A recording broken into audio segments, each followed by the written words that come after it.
You're in the trenches with Dave Lapham, presented by First Star Logistics. Day 3 of the Cincinnati Bengals in training camp was today. Lapham was on hand. And Lap, first thing I got to talk about. I saw a picture of you hanging out with the great Anthony Munoz and also the great Max Montoya. You guys had to be trading a lot of different stories about how much the difference in camp is compared to when you guys were together.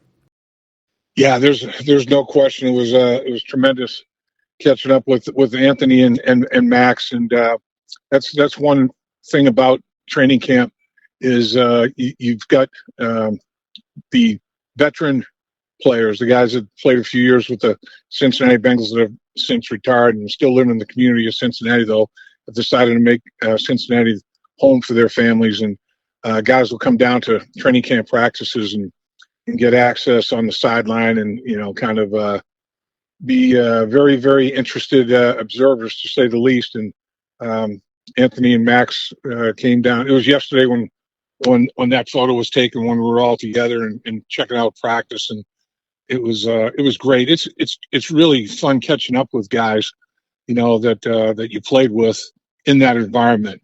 You played with them, you blood, sweat, and tears, through training camp with them, and training camps were burden, boy, back in the day. Double sessions, full pads. They tested your manhood, man. There's no doubt about it. 2.5-hour practices twice a day, meetings at night. Sometimes walk through practice in the mornings. It was a full day's work. Didn't seem like the day was 24 hours. I mean, it was just totally consumed by football. It went by so quickly. Those hours flew by so quickly. But to see those guys in this environment, after the fact, we're all done playing football. We're at the mercy of stories now and remembrances by everybody as to what went on and what happened and what we did. But it is great to be with Anthony and Max. I mean, the Mexican connection, man. Those guys elevated the organization, not just the offensive line and the offensive line play. They lifted the entire organization with their abilities on the football field and their character. They gems, just standard gold, man, in terms of character, and gold standard, I should say. They set a very, very high bar for people to try to reach, and both as football players, and they're obviously more than effective in that regard, but as human beings, and the character that they displayed and the leadership, and they were just people you want to be friends with. It's you meet people, great people during the course of your life, and you like to have an association and form some sort of friendship, some sort of bond that you can say that you could rely on that, for your entire lifetime. Well, that's how Anthony Munoz, Max Montoya, and I feel about each other. We feel like, if needed, if there's some sort of a situation with our families where need help from somebody else with a family situation that you're dealing with, you can call on us.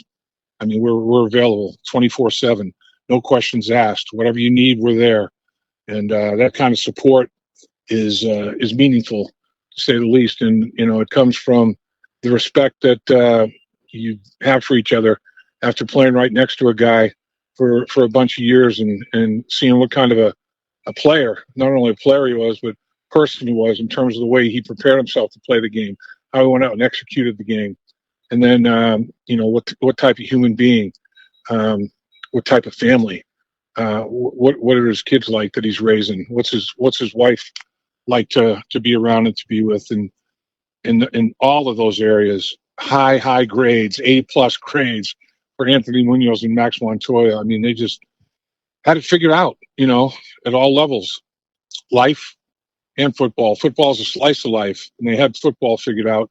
They had the bigger picture, a picture of life figured out as well, with respect to their families and interaction with other families on the football team.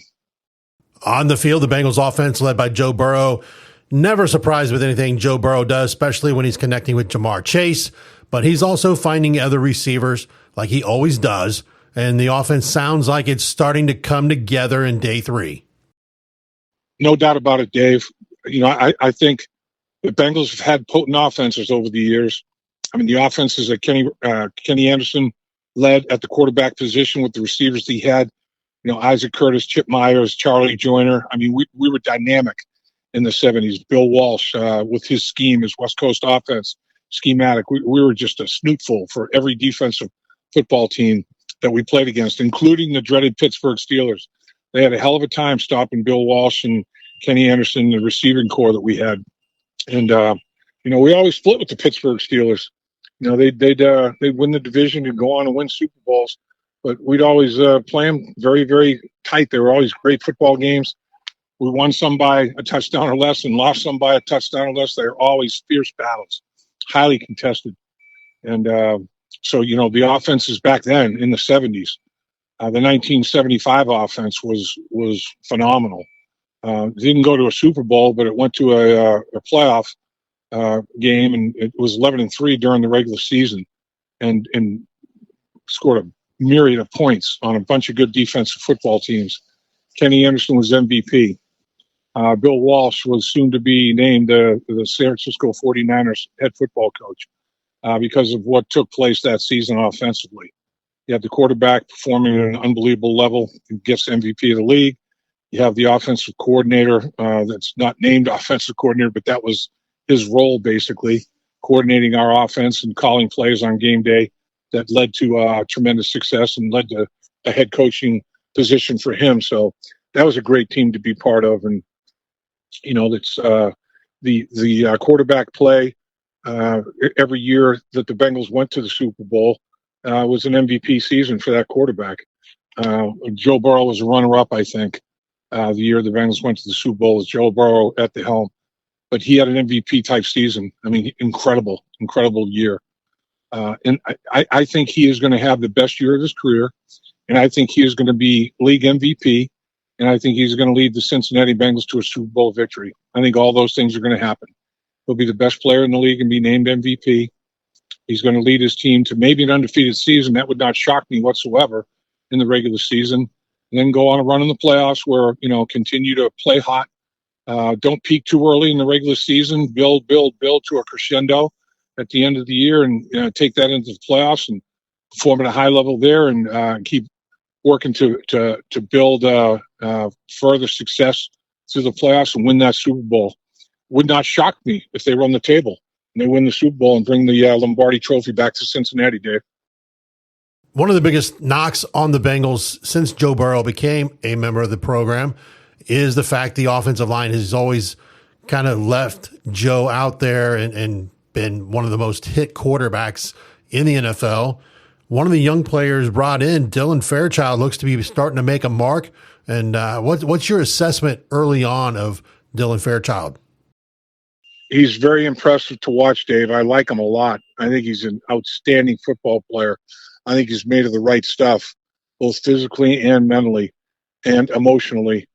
He's very impressive. He's been coached extremely well. You can tell that he had really good coaches in his high school and collegiate career. And I know for a fact that the coaches at Georgia talked about how well he was coached in his high school career and how well he played. And they knew that they had a ready-made product going to the University of Georgia, and he played a ton of games down there.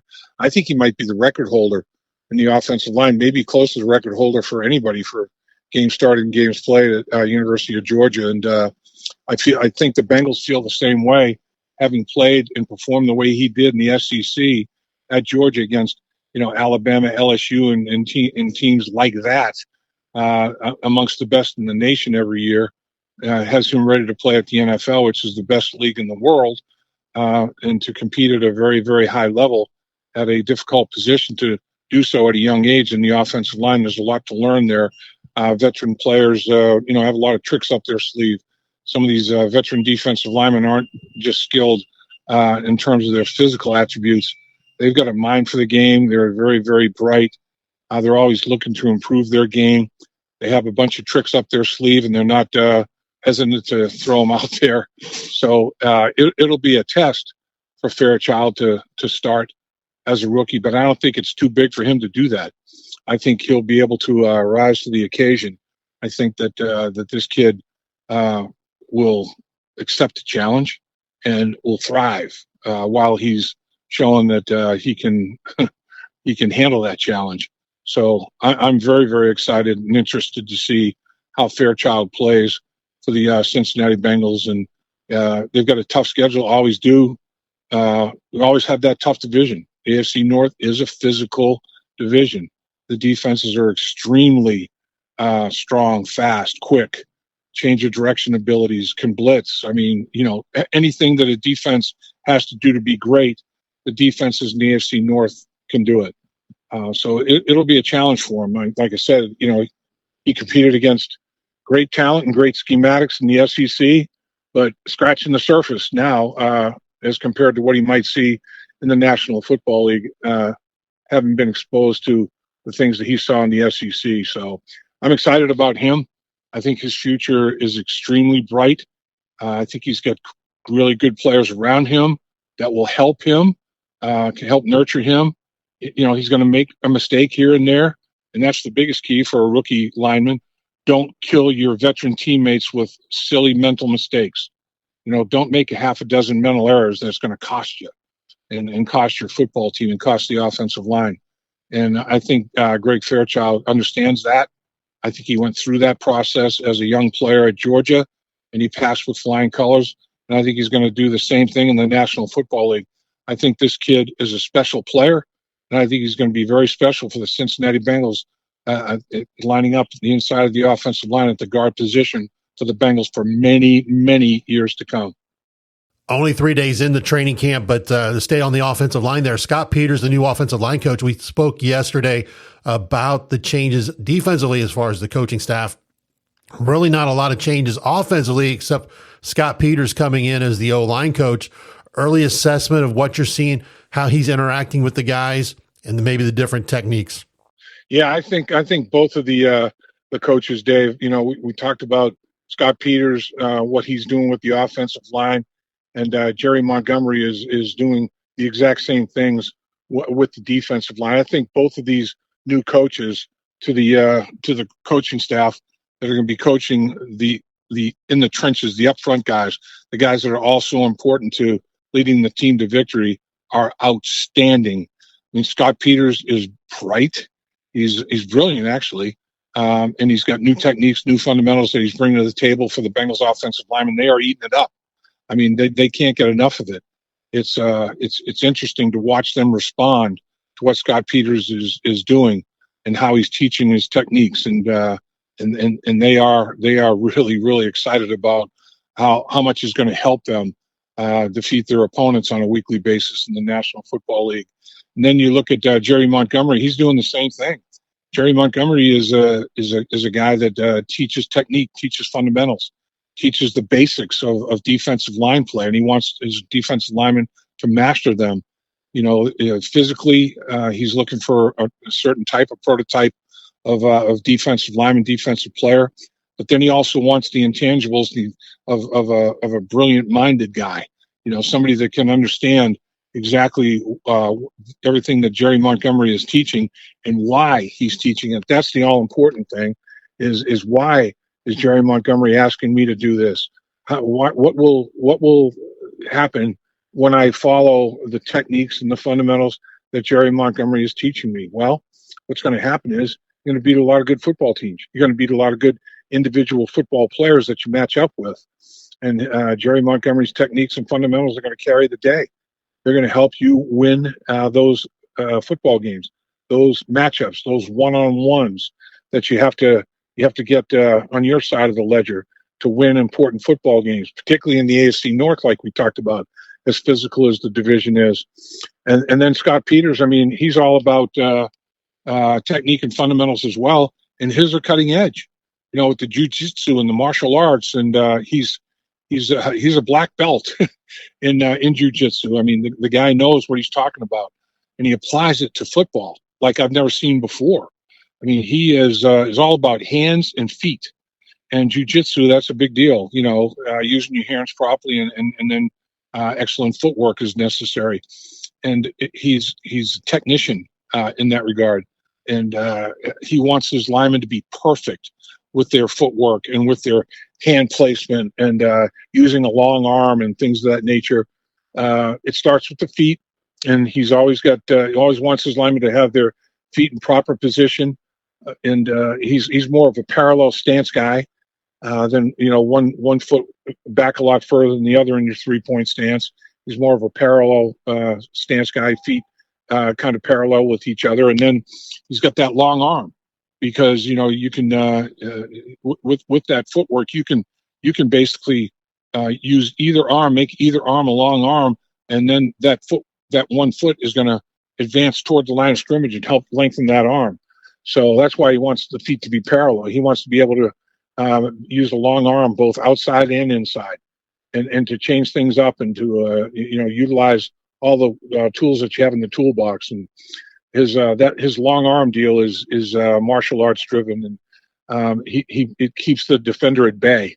You get that arm on him right away, extend that arm, make the defensive lineman restart. Take away his first move, stagnate him, stand him up, absolutely stop his momentum and his movement exploding out of the stance with that long arm and make him restart. You got him. I mean, it's, the football is out normally in 3.5 seconds in the National Football League. If you're asking the quarterback to hold on to the football, 4 or 5 seconds, that's a while to pass protect in the National Football League. And you're gonna give up a lot of sacks. And the Bengals did give up a lot of sacks last year, and it wasn't because the quarterback was holding the ball for 4 or 5 seconds. It's that their pass protection just wasn't good enough. And I think, that's one of the biggest reasons Scott Peters was hired, is to get that offensive line pass blocking at a much higher level, a much better success rate.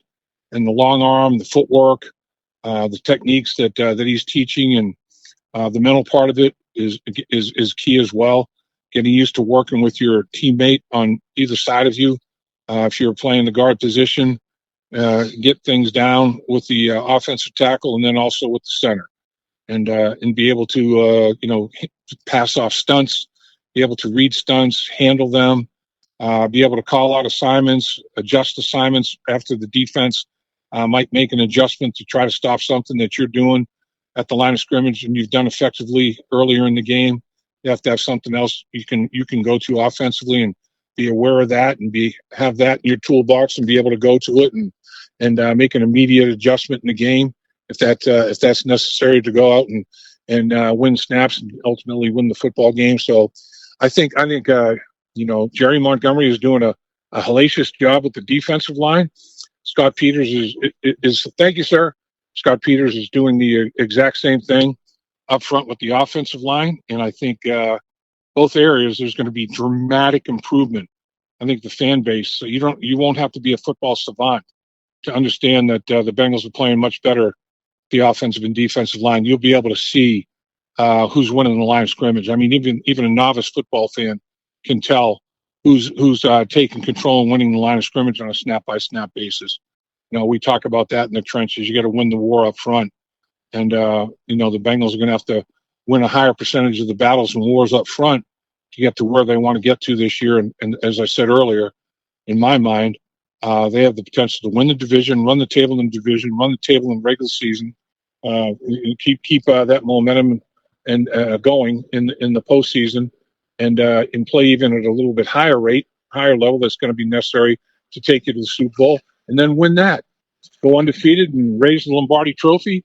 Everybody travel back to Cincinnati in a happy state of mind. You're in the trenches with Dave Lapham, presented by First Star Logistics. First Star Logistics, one of the fastest growing companies in Cincinnati. As Lapham and I can tell you from our experience, a great atmosphere to work in. We always enjoy being in the studios at First Star Logistics. They provide for us. And we also enjoy visiting the kitchen when they have the ice cream machine running and the popcorn machine going. So you always have a quick snack there while we're there in the studios. Lap, I got to turn it over to defense. A year ago, the Bengals brought in Geno Stone as one of their headliners of the 2024 free agency class. And even though Stone had 4 interceptions a year ago and he combined for about 81 tackles, fans, I don't think, really felt Geno Stone was as great of a player as what they were expecting after he came off of a 7-interception season with the Baltimore Ravens. But early on, it looks like Geno Stone and Al Golden's scheme and maybe become a match made for each other. Yeah, I agree with that, Dave. I think that Geno Stone is looking to have a big rebound season. And, there's plenty to rebound from. Usually when you're talking about a rebound season, the season before didn't go as well as you had hoped. And it's not like he was terrible. Like you said, he had 4 interceptions. He had a bunch of tackles. He made plays. But he didn't have a Geno Stone type season. We talked about, you mentioned the 7 interceptions. It's 4 interceptions isn't awful. Like I said, it's more than halfway there. But the thing when he had the 7 interception season, he didn't give up any big plays. So I mean, the 7 interceptions, the positive plays that he made in favor of the defense and the negative plays that he allowed in favor of the opposition offense swung heavily to favoring what he was doing for his defensive football team. Last year, the 4 interceptions, I mean, that was good, but he had a lot of big plays that he allowed. And those big plays were crippling. And those big plays would lead to, massive yardage, first downs, obviously, or massive yardage gained or touchdowns. And, now you look at the ledger and his positive plays with the interceptions and other pass breakups or whatever, and then take the other side of it, negative plays where he, didn't handle an interception, maybe a ball deflected off his hands that he should have caught or should have knocked down, and it led to a completion, which might have been a touchdown or a big yardage gained. Bottom line is when you took the negative plays and positive plays and worked that formula, the negative plays won out last season in terms of what Geno Stone did for the football team. So he wants to get back on track to the way he played the year before. And he has had, multiple seasons like he played the year before in the National Football League. It's not a foreign thing to him. He was not just a one-hit wonder with the season he had last year. A couple of years before that, he led the NFL in interceptions. I mean, this guy has done it before. So Geno Stone has capabilities and physical talents to be, a premier impact player in the National Football League for his defense. And, he's the leader too. He is the one that is recognizing things when teams try to change their formation, go in motion, line up with different personnel groupings to try to keep the defense, and in particular secondary, off balance. Geno Stone is the guy that deciphers it all, boils it all down, makes a defensive call to remedy any angst that the defense might have with what the offense is doing. And a lot of times, players have to do that. Leadership players that understand the schematics and what the defensive coordinator is trying to get done have to make instantaneous calls on the football field before they can get to the sideline and make adjustments with the coach on the bench. So Geno Stone's an important guy to the Cincinnati Bengals defense. He's going to have a big year, both physically and mentally, for the Bengals to get where they want to go. And, I'm talking about, running the table, like I mentioned. If Geno Stone plays at a high level, it's going to make it easier for everybody. The back end of the defense, if it doesn't give up big plays and, cheap touchdowns, whatever the case may be, holds the opponent to 10 points or 10, 14 points a game, it's going to win a lot of football games, particularly with Joe Burrow and Jamar Chase and T. Higgins and the weapons, the Mike Gesicki and the weapons the Bengals have offensively. You kidding me? You hold the opponent to 14, 17 points a game, you're gonna win a bunch of them. And I think the defense has the personnel and the defensive coordinator and the mentality and the mindset to do that. I think they realize if they do, they're going to be rewarded, and the entire football team is going to be rewarded at an extremely high level, and that would be a Lombardi trophy that they can take back to Cincinnati. Lap, I want to leave on this here, basically. 3 days in training camp. Things start really heating up after today, don't they? They do. And we're talking figuratively and literally. And as each day has gone by here, the old temperatures have gone up and the humidity has gone up. It's like they're turning up the cooker, man. It's like the grill is heating up. And, it's the players have to do a good job staying hydrated and taking care of their bodies, making sure they get the proper rest. Because they're coaches aren't going to back off in terms of what they're doing in terms of installation. Every day, something new is going to be added to the mix.